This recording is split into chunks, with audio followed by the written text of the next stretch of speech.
Menegak. Netai kau ni dia. Menegak. Tidur menegak. Dalam hadis kata tidur menegak ni zina dengan iblis.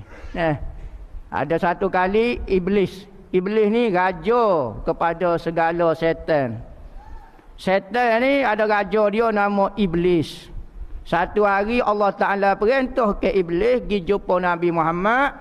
Nabi Muhammad tanya gapo mu kena jawab dengan jujur. Kalau mu nipu hancur mu depan Nabi Muhammad. Dia pergi dengan tak ada tak puas hati lah. Dah tu hai royak gitu cakap nak lawan tentu dah lah kata. Pergi tu dia belai-belai malah tu. Pergi jumpa dengan Nabi Muhammad.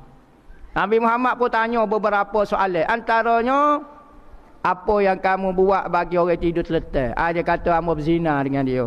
Ya Rasulullah, kalau orang jatuh ke orang tidur menegak